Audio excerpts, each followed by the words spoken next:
Breaking news చూస్తున్నాం. కాంగ్రెస్ ప్రభుత్వ పోరాటంతోనే supreme court అనుకూల తీర్పు వచ్చిందని రేవంత్ రెడ్డి అన్నారు. నేడు సుప్రీంకోర్టులో 7 ధర్మాసనం మధ్య జరిగిన ఎస్సీ ఎస్టీ వర్గీకరణపై బిల్లుపై సుప్రీంకోర్టు గ్రీన్ సిగ్నల్ ఇచ్చింది. ఇక దీనిపై తాజాగా అసెంబ్లీలో తెలంగాణ ముఖ్యమంత్రి రేవంత్ రెడ్డి స్పందించి కీలక ప్రకటన చేశారు. ఎస్సీ వర్గీకరణ కోసం ఇదే శాసనసభలో వాయిదా తీర్మానం ఇస్తే నాతో పాటు సంపత్ను సస్పెండ్ చేసినట్లు గుర్తు చేశారు. అప్పుడు మాదిగ సోదరులను మోసం చేయడం జరిగింది. ఇప్పుడు ఈ ప్రజా ప్రభుత్వం బాధ్యత తీసుకుంది. ఈనాడు మాదిగ ఉపకులాల వర్గీకరణ చేయవచ్చని సీఎం రేవంత్ రెడ్డి స్పష్టం చేశారు. ఎస్సీ వర్గీకరణ కోసం మాదిగ ఉపకులాలు యువకులు పోరాటం చేశారు. ఇక ఏబిసిడి వర్గీకరణ బాధ్యతను తమ ప్రభుత్వం అందరికంటే ముందు తీసుకుంటుందని చెప్పారు. ఎస్సీ వర్గీకరణపై సుప్రీంకోర్టు ఇచ్చిన తీర్పును స్వాగతిస్తున్నామని సీఎం రేవంత్ రెడ్డి వెల్లడించారు.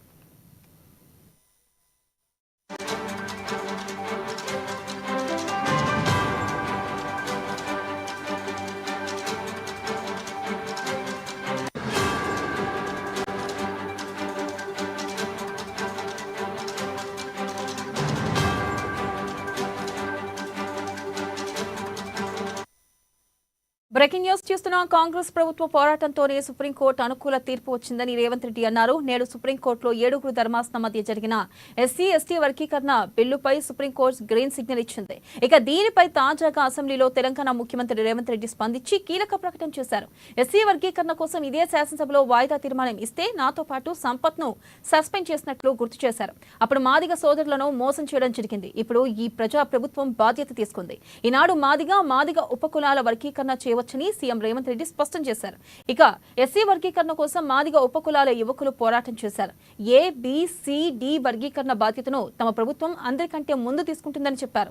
ఇక ఎస్సీ వర్గీకరణపై సుప్రీంకోర్టు ఇచ్చిన తీర్పును స్వాగతిస్తున్నామని సీఎం రేవంత్ రెడ్డి వెల్లడించారు.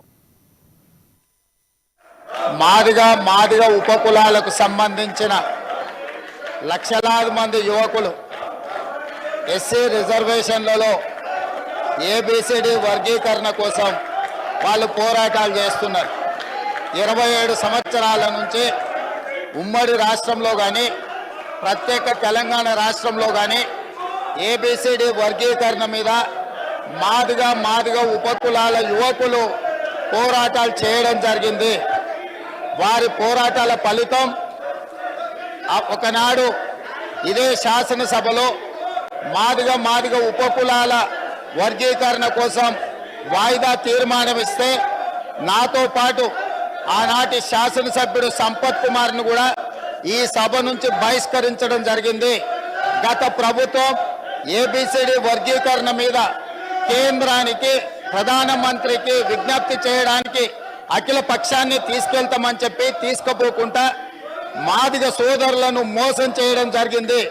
కానీ డిసెంబర్ 3, 2023 నాడు ప్రజాప్రభుత్వం బాధ్యత తీసుకున్న తర్వాత తక్షణమే మా ఉప ముఖ్యమంత్రి గారి సూచన మేరకు మాజీ ఉప ముఖ్యమంత్రి ప్రస్తుత మంత్రి దామోదర్ రాజనరసింహ గారి నేతృత్వంలో మా శాసనసభ్యులందరినీ అడ్వకేట్ జనరల్ ని ఢిల్లీకి సుప్రీంకోర్టుకు పంపించి న్యాయ కోవిధులతోని చర్చించి సుప్రీంకోర్టులో బలమైన వాదనను తెలంగాణ రాష్ట్ర ప్రభుత్వం కాంగ్రెస్ ప్రభుత్వం వినిపించడంతో ఈనాడు సుప్రీంకోర్టు మాదిగ ఉపకులాల వర్గీకరణకు అనుకూలమైన తీర్పునివ్వడం జరిగింది.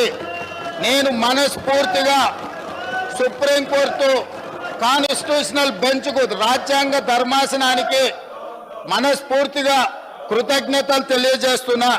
7 మంది జడ్జిలలో 6 మంది జడ్జిలు రాష్ట్రాలకు ఏబిసిడి వర్గీకరణ చెయ్యడానికి అనుమతి ఇచ్చింది.